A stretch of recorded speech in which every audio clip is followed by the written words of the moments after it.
Hi my dear aspirants, మీరు లేదా మీకు తెలిసిన ఎవరైనా యూపీఎస్సీ సివిల్ సర్వీసెస్కి ప్రిపేర్ అవుతున్నారా? అయితే ఈ ఛానల్ మీకు ఒక బెస్ట్ ప్లాట్ఫామ్ అనే చెప్పాలి. ఎందుకంటే ఈ ఛానల్లో యూపీఎస్సీకి సంబంధించిన more informative videos like previous papers, static part, current affairs, books, strategies, trend analysis, patterns లాంటి ఎన్నో ఇంపార్టెంట్ ఏరియాస్ని తెలుగు మరియు ఇంగ్లీష్లో మీ ముందుకు తీసుకువచ్చి మీ కఠోర ప్రయత్నానికి సపోర్ట్గా నిలవాలని ఈ వీడియోస్ చేయడం జరుగుతుంది. చూసే ప్రతి ఒక్కరూ మా ఈ ప్రయత్నానికి మీ వంతు సహాయకంగా ఒక లైక్ చేసుకోండి. ఈ videos me friends and family మెంబర్స్కి షేర్ చేయండి. వీలైతే సబ్స్క్రైబ్ చేయడం మర్చిపోవద్దు. బికాజ్ ఈ ప్రయత్నం మాలాంటి వాళ్ళది మాత్రమే కాదు, సివిల్స్కి ప్రిపేర్ అవుతున్న వారు సాధించాలని కోరుకునే మీలాంటి వాళ్ళది కూడా. సో సెషన్లోకి వెళితే చూడండి. Where is the island of Diogo Garcia? To which country does it belong? For what purpose it is used? Diogo Garcia ద్వీపం ఎక్కడ ఉంది? అది ఏ దేశానికి చెందినది? ఇది ఏ ప్రయోజనం కోసం ఉపయోగించబడుతుంది అనేటువంటి క్వశ్చన్ అడగడం జరిగిందండి. ఈ డియోగో గార్షియా అనేది మనకి ఇండియన్ ఓషన్ లో లొకేట్ అయి ఉందండి. కన్యాకుమారికి 1796 కిలోమీటర్ల దూరంలో ఉంటుంది అప్రాక్సిమేట్లీ. అయితే 1965 లో మారిషస్ కు ఇండిపెండెన్స్ వచ్చినప్పుడు బ్రిటిష్ వారు దీన్ని స్వాధీనపరుచుకున్నారు. 2017 లో యునైటెడ్ నేషన్స్ ఈ కాంట్రవర్సీని ఇంటర్నేషనల్ కోర్ట్ ఆఫ్ జస్టిస్ కి దృష్టికి తీసుకెళ్లడం జరిగింది. అయితే 2019 లో దీన్ని మారిషస్ కు ఇవ్వాలి అన్న వర్డిక్ట్ అయితే ఇచ్చారు. కానీ బ్రిటిష్ వారు దీన్ని లెక్క చేయకపోగా అమెరికాకి లీజ్ కి కూడా ఇవ్వడం జరిగింది. ఇది 2036 వరకు అమల్లో ఉండే అవకాశం కూడా ఉంది. ఇప్పుడు సెకండ్ పార్ట్ ఏంటి అంటే హిస్టరీ నుండి. హిస్టరీలో మనం ancient, medieval, modern and pre independence and post independence ఈ పార్ట్స్ అన్నిటినీ కూడా ఒకే దగ్గర రాయడం జరిగిందండి. సో ఎవరు కన్ఫ్యూజ్ అవ్వద్దు. మీకు క్రిస్టల్ క్లారిటీగా క్వశ్చన్ ప్యాటర్న్ అనేది అండ్ క్వశ్చన్ ని ఎక్స్ప్లెనేషన్ కూడా మీకు అర్థమయ్యే విధంగా మేము అందించడం జరుగుతుంది. సో హిస్టరీలో మనం ఈ క్వశ్చన్ ని చూస్తే కనుక, the second half of the 19th century witnessed in India a strong wave of reformation in the spheres of religion and society. What part was played in this directly, indirectly by Raja Rammohan Roy and Keshav Chandra Sen and justice M G Ranade? 19వ శతాబ్దపు రెండవ అర్ధభాగం భారతదేశంలో మతం మరియు సమాజ రంగాల్లో సంస్కరణల యొక్క బలమైన తరంగాన్ని చూసింది. ఇందులో ప్రత్యక్షంగా పరోక్షంగా రాజా రామ్మోహన్ రాయ్, కేశవ్ చంద్రసేన్ మరియు జస్టిస్ ఎంజి రనడే ఏ పాత్ర పోషించారు? ఇది పోస్ట్ ఇండిపెండెన్స్ కి సంబంధించిన క్వశ్చన్ అండి. 200 words 25 marks గా అడగడం జరిగింది. సో ఈ క్వశ్చన్స్ ని ఏ విధంగా ఆన్సర్ చేయాలి అనేది ఒక్కొక్కరు ఒక్కో డిఫరెంట్ ప్యాటర్న్ అండ్ స్ట్రాటజీని ఫాలో అవుతూ ఉంటారు. సో ఈ క్వశ్చన్ ని ఎలా ఆన్సర్ చేయాలి 200 words లో అనేది మాత్రం ప్రయత్నించండి. సో ఇందులోనే నెక్స్ట్ క్వశ్చన్ ఏంటి అంటే, Mahatma Gandhi wrote in 1928 to Pandit Jawaharlal Nehru, "The differences between you and me appear to be a vast and radical that there seems to be no meeting ground between us. State briefly the difference in approach of Gandhiji and Nehru to the following two issues and indicate the impact of their views on our constitution and government policy." అందులో first part, socialism as a goal of national party. B, place of industries in Indian economy. దీన్ని తెలుగులో ఎలా చూడాలి అంటే, మహాత్మా గాంధీ 1928లో పండిట్ జవహర్లాల్ నెహ్రూకి ఇలా రాశారు: మీకు మరియు నాకు మధ్య ఉన్న విభేదాలు చాలా విస్తారంగా, రాడికల్గా కనిపిస్తున్నాయి. మన మధ్య నో మీటింగ్ గ్రౌండ్ ఉన్నట్లు అనిపిస్తుంది. ఈ క్రింది రెండు అంశాలకు గాంధీజీ మరియు నెహ్రూల వైఖరిలో వ్యత్యాసాన్ని క్లుప్తంగా పేర్కొనండి మరియు మన రాజ్యాంగం మరియు ప్రభుత్వ విధానంపై వారి అభిప్రాయాల ప్రభావాన్ని సూచించండి. ఏ, జాతీయ విధానం యొక్క లక్ష్యం సోషలిజం. బి, భారతీయ ఆర్థిక వ్యవస్థలో పరిశ్రమల స్థానం. ఈ రెండింటి కోసం మీ యొక్క ఒపీనియన్ అయితే 150 words కి రాయవలసి ఉంటుందండి. What were the main reasons for the decisions of the British government to leave India after transferring powers to the people of British India and the rulers of India states? British India ప్రజలకు మరియు భారత రాష్ట్రాల పాలకులకు అధికారాన్ని బదిలీ చేసిన తర్వాత భారతదేశాన్ని విడిచిపెట్టడానికి బ్రిటిష్ ప్రభుత్వం తీసుకున్న నిర్ణయాలకు ప్రధాన కారణాలు ఏమిటి అనేది అడిగాడండి. ఇది ఇండిపెండెన్స్ టైంలో క్వశ్చన్. సో మనం ఇది 150 wordsకి రాయవలసి ఉంటుంది. దెన్ నెక్స్ట్ క్వశ్చన్ వచ్చేసి why were the states of India recognized in 1956? Do you think in retrospect that the policy has served the purpose which the government had in view? Give reasons for your views. 1956లో భారతదేశంలోని రాష్ట్రాలు ఎందుకు పునర్వ్యవస్థీకరించబడ్డాయి? ఈ విధానంలో ప్రభుత్వం దృష్టిలో ఉంచుకున్న ప్రయోజనం నెరవేరిందని మీరు పునరాలోచనలో భావిస్తున్నారా? మీ అభిప్రాయాలకు కారణాలు. సో ఇది కూడా 150 వర్డ్స్కి రాయాలండి. అయితే ఇందులో మనం కొన్ని క్వశ్చన్స్ని ఆ టైంలో ఉన్నటువంటి కరెంట్ అఫైర్ క్వశ్చన్స్గా మనం చూడవలసి ఉంటుంది. ఆ టైంలో ఉన్న కరెంట్ అఫైర్ క్వశ్చన్ ఈ టైంకి మనకి స్టాటిక్ క్వశ్చన్గా మారే అవకాశం ఉంది. సో అందులో ఎలాంటి క్వశ్చన్ని మనం మెయిన్లీ ఫోకస్ చేయాలి, ఎలాంటి క్వశ్చన్స్ని స్కిప్ చేయాలనే విషయాన్ని కూడా మనం ఈ వీడియోస్లో డిస్కస్ చేద్దాం. So next question, the policy of non alignment was enunciated by Pandit Nehru and it has become a cornerstone of the foreign policy of independent India. What are the principles underlying the concept of non-alignment? Has think policy been fruitful? Give reasons for your views. అలీన విధానం పండిట్ జవహర్లాల్ నెహ్రూ ద్వారా ప్రకటించబడింది మరియు ఇది స్వతంత్ర భారతదేశ విదేశాంగ విధానానికి మూల స్తంభంగా మారింది. ఏవి నాన్ అలైన్మెంట్ అనే భావనకు అంతర్లీనంగా ఉన్న సూత్రాలు? ఈ విధానం ఫలించిందా? మీ అభిప్రాయాలకు కారణాలు తెలపండి. సో ఎవరైతే ఈ అలైన విధానం గురించి ఫలించింది అనుకుంటే దానికి తగ్గట్టు కారణాలు రాయాలి, అది లేదు అంత ఫ్రూట్ఫుల్గా లేదు అనుకుంటే దానికి తగ్గట్టు కారణాలు రాయాలి. సో ఇవి మీ ఈ హిస్టరీకి సంబంధించిన చాలా క్వశ్చన్స్ అనేవి మీ ఒపీనియన్కి రిలేట్ అయి ఉంటాయండి. సో మనం స్టాటిక్ పార్ట్ని చదువుతున్నప్పుడే దాన్ని మనకి ఒక ఒపీనియన్గా మనం ఆ ప్లేస్లో ఉంటే దాన్ని ఎలా ట్రీట్ చేస్తాము అనే విషయాన్ని నేర్చుకుంటూ ఆ విధంగా అనాలిసిస్ చేసుకుంటూ చదవలసి ఉంటుంది. నెక్స్ట్ వచ్చేసి ఆర్ట్ అండ్ కల్చర్ అండి. ఆర్ట్ అండ్ కల్చర్లో అడిగిన ఒకే ఒక క్వశ్చన్ ఏంటి అంటే కనుక 1980లో which are the classical dances of India? Where did they originate? Name one distinguished dancer of each school of the classical dance. Are the efforts adequate for promotion for such India dances? If not, what further measures would you suggest for the promotion of classical dances? భారతదేశంలోని శాస్త్రీయ నృత్యాలు ఏవి? అవి ఎక్కడ పుట్టాయి? ప్రతి classical dance స్కూల్లో ఒక విశిష్ట నర్తకి పేరు తెలపండి. భారతదేశంలో ఇటువంటి నృత్యాలకు ప్రమోషన్ కోసం ప్రయత్నాలు సరిపోతాయా? శాస్త్రీయ నృత్యాల ప్రచారం కోసం మీరు తదుపరి చర్యలను సూచించగలరు అనేది 150 వర్డ్స్కి అడగడం జరిగిందండి. అయితే ఈ క్లాసికల్ డ్యాన్స్ అంటే ఏం లేదండి, శాస్త్రీయ నృత్యాలు లైక్ మనకి భరతనాట్యం, కూచిపూడి, కథాకళి, మణిపురి, సత్రియ, ఒడిస్సీ, కథక్, మోహినియట్టం, చౌను అని ఇలా మనకి క్లాసికల్ డ్యాన్సెస్ అయితే ఉన్నాయి. సో అవి ఏవి ఎక్కడ పుట్టాయి అండ్ వీటికి సంబంధించిన బెస్ట్ డాన్సర్స్ నేమ్స్ అండ్ వీటిని ఇంకా ప్రమోట్ చేయడం కోసం గవర్నమెంట్ అండ్ ఎన్జిఓస్ తీసుకుంటున్నటువంటి ప్రికాషన్స్ అనేవి సరిపోతాయా? అండ్ దీనిలో మీ వంతు సహాయకంగా ఈ చర్యలను ఇంకా మంచిగా చేయాలి అనుకుంటే కనుక మీరు ఏమైనా సూచించండి అనేటువంటి క్వశ్చన్ అయితే అడిగారండి. సో నెక్స్ట్ వచ్చేసి మనకి సొసైటీ అండి.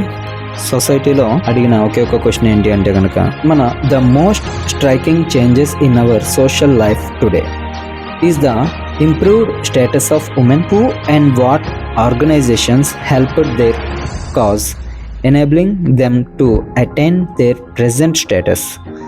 What important safeguards have been provided in the Constitution and the laws of the land for protection of women interests?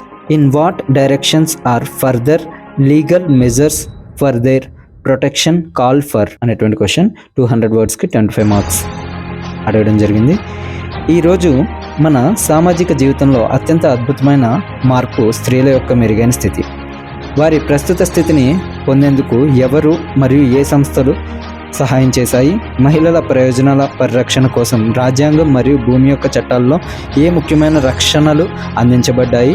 వారి రక్షణ కోసం తదుపరి చట్టపరమైన చర్యలు ఏ దశలో అవసరం అనేటువంటి క్వశ్చన్ అయితే అడగడం జరిగిందండి. ఇది మనం ఈ ఉమెన్ ఎన్జిఓస్ కోసం రాయవలసి ఉంటుంది. అండ్ దాంతోపాటు వారి యొక్క రక్షణ చట్టాలు ఏమేమి ఉన్నాయి, like women trafficking act 1956 and dowry prohibition act 1961 and commission of Sati act 1987, Domestic Violence Act 2005, Sexual Harassment at Workplaces 2013, Criminal Law for Child Abusing Act 2013, Indecent Presentation of Women Act 1986. ఇలా different చట్టాలు అయితే women's కోసం మన governments అనేవి చేయడం జరిగాయి. So వాటిలన్నిటి కోసం మనం డిస్కస్ చేయాల్సి ఉంటుంది.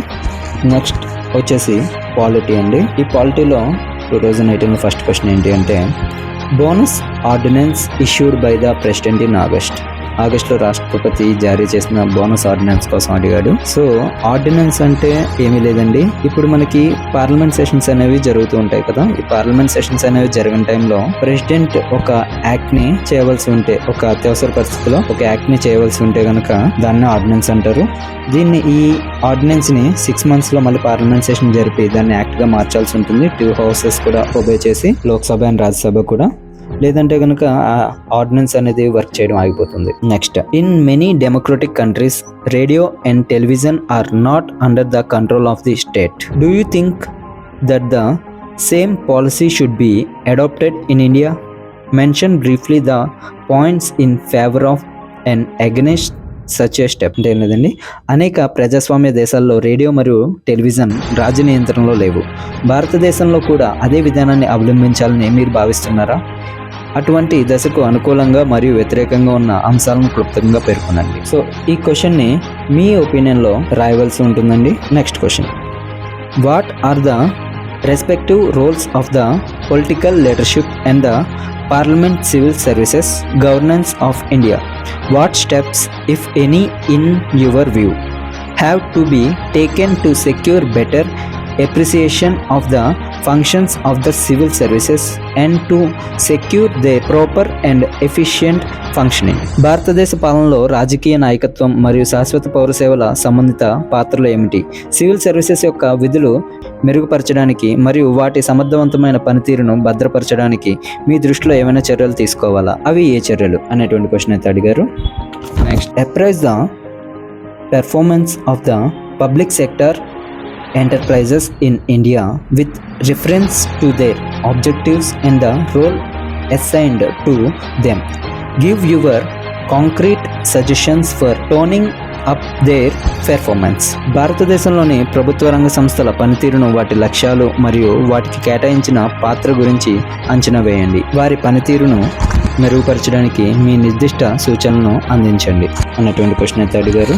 5th క్వశ్చన్ వచ్చేసి, ద ఫినాన్స్ కమిషన్ అంటే మీకు తెలుసు. ఫినాన్స్ కమిషన్ కోసం కాన్స్టిట్యూషన్ ఆర్టికల్ 280 అనేది తెలియజేస్తుంది. అంటే అది ప్రెసిడెంట్ చేత స్టేట్ అండ్ సెంట్రల్ గవర్నమెంట్స్ మధ్య ఆర్థిక సంబంధాలు నిర్వచించడానికి ఏర్పాటు చేసేటువంటి ఒక కమిషన్ అండి. సో నెక్స్ట్ క్వశ్చన్, పార్లమెంట్ ఆమోదించాల్సిన ద్రవ్య బిల్లులకు సంబంధించిన విధానం. ఈ ద్రవ్య బిల్లులు అంటే మనీ బిల్స్ అండి. Procedure relating to money bills to be passed by parliament అంటున్నాడు. ఈ మనీ బిల్ అంటే లోక్సభలో మాత్రమే ప్రవేశపెడతారండి. ఈ మనీ బిల్ ఆర్టికల్ 210 అనేది డిస్కస్ చేయడం జరుగుతుంది. ఇది మనీ బిల్లా లేదంటే గనక ఫినాన్స్ బిల్లా అనేది లోక్సభ స్పీకర్ డిసైడ్ చేస్తారండి. రాజ్యసభ ఈ బిల్ ని ఎటువంటి చేంజెస్ చేయలేదు.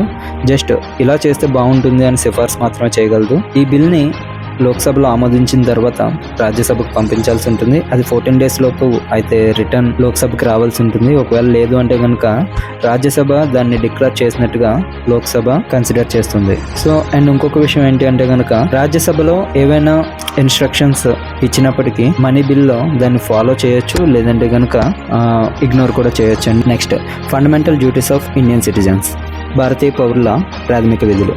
దీనికోసం మీకు తెలుసు ఆల్రెడీ. ఈ ప్రాథమిక విధులు మనకి 11 వరకు ఉన్నాయండి. 42 అమెండ్మెంట్ యాక్ట్ ద్వారా ఆర్టికల్ 51A 10 డ్యూటీస్ ని ఇంక్లూడ్ చేయడం జరిగింది. అండ్ అమెండ్మెంట్ 86 ద్వారా 11th డ్యూటీ ఇంక్లూడ్ చేయడం జరిగింది. ఈ 11th డ్యూటీ ఏంటి అంటే కనుక ఫాదర్ ఆర్ గార్డియన్ అనేవాళ్ళు 6 to 14 years లోపు ఎడ్యుకేషన్ అనేది వారి యొక్క పిల్లలకి అందించాలి అనేటువంటిది. Next, CHOGRM 2 New Delhi 1980. CHOGRM అంటే ఏం లేదండి, Commonwealth heads of government regional meeting అండి.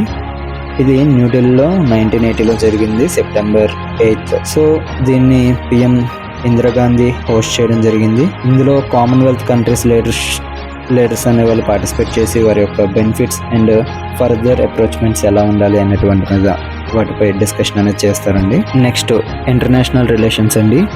ఇందులో first question, what is Commonwealth of Nations who are eligible for its membership?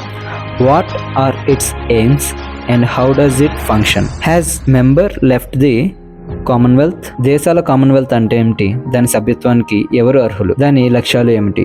ఇది ఎలా పనిచేస్తుంది? కామన్వెల్త్ నుండి ఎవరైనా సభ్యులు విడిచిపెట్టారా అనేటువంటిది. ఈ కామన్వెల్త్ ఆఫ్ నేషన్స్ అనేది ఒక అసోసియేషన్ అండి. 56 స్టేట్స్తో ఉన్నటువంటి ఒక association. Most of UK states అంటే బ్రిటిష్ రూల్డ్ కంట్రీస్ అండ్ కొన్ని ఇండిపెండెంట్ కంట్రీస్ కూడా ఉన్నాయి ఇందులో. అయితే ఆఫ్టర్ ఇండిపెండెన్స్ వచ్చినప్పుడు చాలా కంట్రీస్ దీంతో పాటుగానే ఉన్నాయి. దాని తర్వాత కొన్ని అయితే లెఫ్ట్ అయినాయండి. దాని తర్వాత లెఫ్ట్ అయినవి వచ్చి జాయిన్ అవడం కూడా జరిగింది. సో ఇలా మొత్తం ఇప్పుడు 56 కంట్రీస్ అయితే ఉన్నాయి. Next, why did USSR sent troops to Afghanistan? What are the broad issue involved? What has been India's response to the Afghan situation? USSR ఎందుకు ఆఫ్ఘనిస్తాన్కు సైన్యాన్ని పంపింది? ఇందులో ఉన్న విస్తృత సమస్యలు ఏమిటి? ఆఫ్ఘన్ పరిస్థితిపై భారత స్పందన ఏమిటి? Why was a referendum held recently in Nepal? What was it result? Does it effect in any way the bilateral relations between India and Nepal? Give reasons for your answer. నేపాల్లో ఇటీవల ప్రజాభిప్రాయ సేకరణ ఎందుకు జరిగింది? దాని ఫలితం ఏమిటి? ఇది భారతదేశం మరియు నేపాల్ మధ్య ద్వైపాక్షిక సంబంధాలను ఏ విధంగానైనా ప్రభావితం చేస్తుందా? మీ సమాధానానికి కారణాలు. మీరు ఒకటి అబ్జర్వ్ చేశారో లేదో, నేను ఇలా మీ ఒపీనియన్ బేస్ చేసుకొని రావాల్సిన క్వశ్చన్స్ వేటిని కూడా ఈ విధంగా రాయండి అని నేనైతే ఎక్స్ప్రెస్ చేయడం లేదండి. సో ఈ యొక్క డిఫరెన్స్ వల్లనే మనకి యూపీఎస్సీలో ర్యాంక్స్ అనేవి డిస్ట్రిబ్యూట్ చేయడం జరుగుతుంది.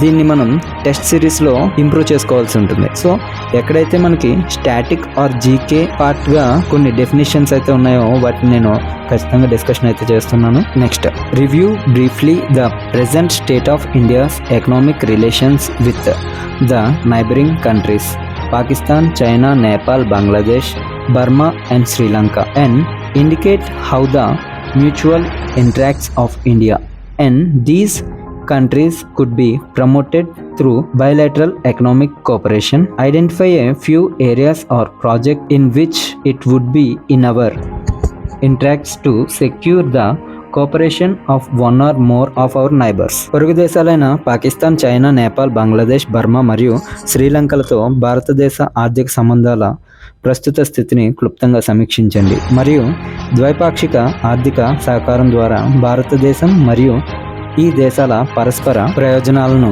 ఎలా ప్రోత్సహించవచ్చో సూచించండి. మన పొరుగువారిలో ఒకరు లేదా అంతకంటే ఎక్కువ మంది సహకారాన్ని పొందడం కోసం మన ప్రయోజనాలకు అనుకూలంగా ఉండే కొన్ని ప్రాంతాలు లేదా ప్రాజెక్టులను గుర్తించండి. నెక్స్ట్ వచ్చేసి ఎకానమీ అండి. What is the global energy crisis and what is its impact on India? Having regards to our situation, environment, resources and problems, what would be the profile of an appreciate energy policy for India? Examine critically the available alternative options. ప్రపంచ ఇంధన సంక్షోభం ఏమిటి మరియు భారతదేశంపై దాని ప్రభావం ఏమిటి? మన పరిస్థితి, పర్యావరణం, వనరులు మరియు సమస్యలకు సంబంధించి భారతదేశానికి తగిన ఇంధన విధానం యొక్క ప్రొఫైల్ ఏమిటి? అందుబాటులో ఉన్న ప్రత్యామ్నాయ ఎంపికలను విమర్శనాత్మకంగా పరిశీలించండి. ఇలా మీకు ఒక్కొక్క క్వశ్చన్ని విమర్శనాత్మకంగా పరిశీలించండి, లేదంటే కనుక ఎగ్జామిన్, డిస్కస్, ఎవాల్యుయేట్ అనే ఇలా కొన్ని కీవర్డ్స్ అయితే ఉంటాయండి. ఈ కీవర్డ్స్ అన్నిటికీ కూడా మేము ఒక వీడియో చేయడం జరుగుతుంది. సో దాన్ని కూడా ఖచ్చితంగా మీరు చూడండి. నెక్స్ట్ వచ్చేసి డిజాస్టర్ మేనేజ్మెంట్ అండి. ఇది డిజాస్టర్ మేనేజ్మెంట్గానే కాదు, మనకి ఇంటర్నేషనల్ రిలేషన్స్గా కూడా అనుకోవచ్చు ఈ క్వశ్చన్ని. What is the scope of the Farakka barrage and what are the problems relating to it? What proposals have been forward to resolve the problems and with what results? Farakka barrage పరిధి ఏమిటి మరియు దానికి సంబంధించిన సమస్యలు ఏమిటి? సమస్యలను పరిష్కరించడానికి ఏ ప్రతిపాదనలు ముందుకు వచ్చాయి మరియు ఎలాంటి ఫలితాలు ఇచ్చాయి? సో మనకి ఫరక్కా బ్యారేజ్ అంటే తెలుసు కదండి. పశ్చిమ బెంగాల్ ముషీరాబాద్ జిల్లాలో గంగా నది మీద లొకేట్ అయి ఉంది. ఈ గంగా నది పరిసర ప్రాంతాలు జలాన్ని పంచుకుంటున్నాయి. బంగ్లాదేశ్ కి మనకి చాలా ఇష్యూస్ అయితే రేజ్ అయ్యాయి, దానికోసం అయితే అడుగుతున్నాడండి. నెక్స్ట్ వచ్చేసి సైన్స్ అండ్ టెక్నాలజీ అండి. What is the role of scientific and technological research in our economic development process? What steps are necessary to adapt the nature, structure, content and result of such research to meet the growing and complex needs of our increasing agricultural and industrial production? Comment briefly on the adequacy and relevance of technology developed in Western countries for adoption by India.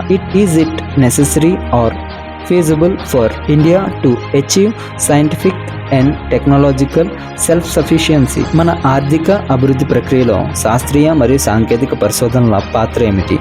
మన పెరుగుతున్న వ్యవసాయ మరియు పారిశ్రామిక ఉత్పత్తి యొక్క పెరుగుతున్న మరియు సంక్లిష్ట అవసరాలను తీర్చడానికి ఎటువంటి పరిశోధన యొక్క స్వభావం, నిర్మాణం, కంటెంట్ మరియు ఫలితాలను స్వీకరించడానికి ఏ దశలో అవసరం? భారతదేశం స్వీకరించడానికి పాశ్చాత్య దేశాల్లో అభివృద్ధి చేయబడిన సాంకేతిక యొక్క సామర్థ్యత మరియు ఔచిత్యం గురించి క్లుప్తంగా వ్యాఖ్యానించండి. భారతదేశం శాస్త్రీయ మరియు సాంకేతిక స్వయం సమృద్ధిని సాధించడం అవసరమా లేదా సాధ్యమా అనేటువంటి క్వశ్చన్ అయితే అడిగారు.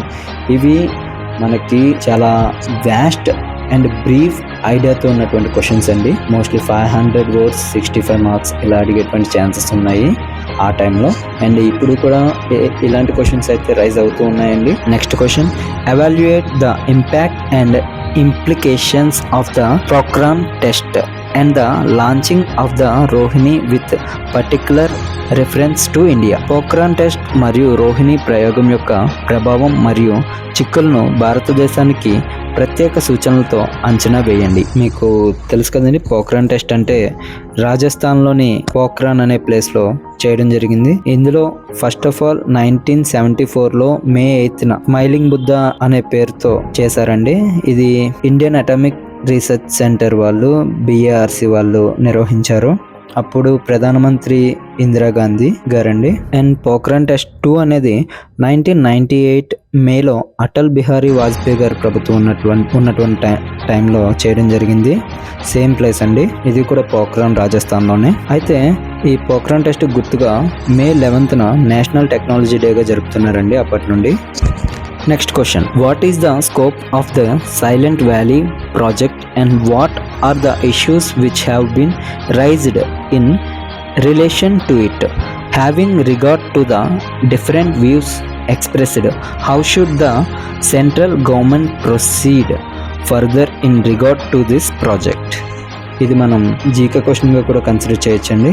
ఈ సైలెంట్ వ్యాలీ అనేది ఒక నేషనల్ పార్క్ అండి, కేరళలో పాలక్కడ్లో ఉంది. సో దీని గురించి 200 words 20 marks కి అడిగాడు. అండ్ ఈ సైలెంట్ వ్యాలీ నేషనల్ పార్క్ లో different types of creatures and different types of birds and చాలా అరుదైనటువంటి మొక్క జాతులు కూడా ఉన్నాయండి. సో అందుకని ఇది అంత spacious and important place. Next question, what are mini computers? Comment on the economic and social implications of this invention. Mini కంప్యూటర్లు అంటే ఏమిటి? ఈ ఆవిష్కరణ యొక్క ఆర్థిక మరియు సామాజిక చిక్కులపై వ్యాఖ్యానించండి. నెక్స్ట్ వచ్చేసి సెక్యూరిటీ అండి. అందులో ఒకే ఒక క్వశ్చన్ ఏంటి అంటే, analyse the situation in the north eastern states and indicate that steps are being taken and could be taken to restore it to normally, having regard to the strategic location of these states, the interests and aspirations of the different communities and classes of people living there, and the paramount importance of national integration. ఈశాన్య రాష్ట్రాల్లోని పరిస్థితిని విశ్లేషించి ఈ రాష్ట్రాల వ్యూహాత్మక స్థానం, వివిధ వర్గాల ప్రజల మరియు తరగతుల ప్రజల అభిరుచులు మరియు ఆంక్షలను పరిగణలోకి తీసుకొని దాన్ని సాధారణ స్థితికి తీసుకురావడానికి ఎలాంటి చర్యలు తీసుకుంటున్నారో మరియు జాతీయ సమైక్యత యొక్క పారామౌంట్ ప్రాముఖ్యత ఏమిటి అనేటువంటి క్వశ్చన్ అయితే అడిగారండి. నెక్స్ట్ జీకే అండి. దీన్ని మిస్లీనియస్ టాపిక్స్ అని కూడా మనం అనుకోవచ్చు. అలా చూస్తే కనుక Asian charter for health development. Asian charter అంటే తెలుసు కదండి, association of south east Asian nations అండి, దానికోసం రాయాలి. దాని ద్వారా మనకి హెల్త్ బెనిఫిట్స్ ఏంటి, ఎలా అనేటువంటిది రాయాలి. Next question, who are the authors of the following books అనేటువంటి క్వశ్చన్స్ అయితే అడిగారండి ఆ టైంలో. ఇండియా విన్స్ ఫ్రీడమ్, దీని యొక్క ఆథర్ మౌలానా అబుల్ కలాం ఆజాద్ గారండి. ఇతను ఒక freedom fighter and India's first education minister కూడా. అయితే అబుల్ కలాం అనేది ఆయన యొక్క బిరుదు. నెక్స్ట్ షానామా అనేటువంటి బుక్ని ఫిరదౌసి గారు రాశారండి. ఈయన ఒక పర్షియన్ పోయెట్. ఇది ఒక పర్షియా దేశ ఇతిహాస గ్రంథం అండి. నెక్స్ట్ అర్థశాస్త్ర, ఇది మనకి తెలిసిన బుక్కే, చాలా ఫేమస్. ఇది రాసింది ఎవరు అంటే చాణక్యుడు. ఇతన్ని కౌటిల్యుడు లేదా విష్ణుగుప్తుడు అనేవారు. మొదటి మౌర్య చక్రవర్తి అయిన చంద్రగుప్తుని ఆస్థానంలో ప్రధానమంత్రి అయిన. నెక్స్ట్ వచ్చేసి మృత్యుంజయ అండి. ఈ మృత్యుంజయ అనేది వీరేంద్ర కుమార్ భట్టాచార్య గారు రాసినటువంటి బుక్. ఈయన ప్రఖ్యాత అస్సామీ సాహిత్యవేత్త అండి. జ్ఞాన్పీఠ్ పురస్కార్, కేంద్ర సాహిత్య అకాడమీ అవార్డ్స్ అయితే ఉన్నాయి ఆయనకి. నెక్స్ట్ మర్చెంట్ ఆఫ్ వెనిస్, ఇది మనకి తెలిసిన వెల్ నోన్ పోయెట్ అండి, విలియం షేక్స్పియర్ రాశారు. Next question, in which field have the following persons distinguished themselves, అంటే ఈ కింది వ్యక్తులు ఏ రంగంలో తమను తాము గుర్తించుకున్నారు రాయమంటున్నారు. Mohammed Rafi, Indian playback singer అండి, మ్యూజిషియన్. అండ్ కేడి సింగ్ బాబు అంటారు. ఈయన కున్వర్ దిగ్విజయ్ సింగ్ అనే పేరుతో కూడా పిలువబడతారు. అయితే ఇతను ఒక హాకీ ప్లేయర్ అండి. సెంట్రల్ స్పోర్ట్స్ స్టేడియం అదే దాన్ని లక్నో స్టేడియం అంటారు. దీన్నే కేడి సింగ్ స్టేడియం అని కూడా పిలుస్తారండి. నెక్స్ట్ వచ్చేసి ఎంఎస్ సుబ్బలక్ష్మి గారు అండి. ఈవిడ ఒక కర్ణాటక సంగీత విద్వాంసురాలు, గాయని, నటి కూడా. ఈమె భారతరత్న పురస్కారాన్ని కూడా అందుకున్నారు. నెక్స్ట్ వచ్చేసి సలీం అలీ అండి. ఈయన ఒక famous ornithologist.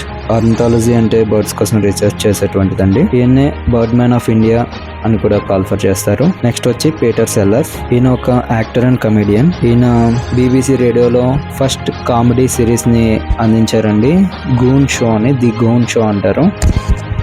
Why was ASEAN formed, who are its members, what was ASEAN achieved so far, what stand has it taken in respective of problems in Afghanistan and Cambodia. Asian ఎందుకు ఏర్పడింది, దాని సభ్యులు ఎవరు, Asian ఇప్పటి వరకు ఏం సాధించింది, ఆఫ్ఘనిస్తాన్ మరియు కంబోడియాలోని సమస్యల విషయంలో దీని వైఖరి ఏమిటి. ఆల్రెడీ చెప్పుకున్నాం కదండి, ఏషియన్ చార్టర్లో ఏషియన్ కోసం association of south east Asian nations అంటారు.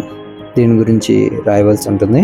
నెక్స్ట్ క్వశ్చన్ వచ్చేసి, when were the modern Olympic games held first, where were they held in July 1980, where will the games be held next, who conduct these games అనేటువంటిది అడిగారండి. ఇక్కడ మనం చిన్న topic అనేది discuss చేయాల్సింది.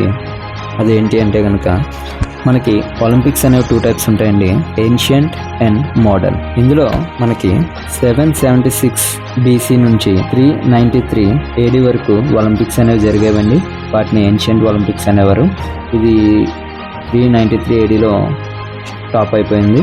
దాని తర్వాత మళ్ళీ 1896 ఏప్రిల్ 6న మళ్ళీ స్టార్ట్ అయినాయండి ఒలింపిక్స్ అనేవి. వీటిని మోడర్న్ ఒలింపిక్స్ లేదా సమ్మర్ ఒలింపిక్స్ అని కూడా అంటారు. ఇది ఏథెన్స్లో జరిగాయండి ఫస్ట్ ఒలింపిక్స్ అనేవి. ఏథెన్స్ అంటే గ్రీస్ అండి.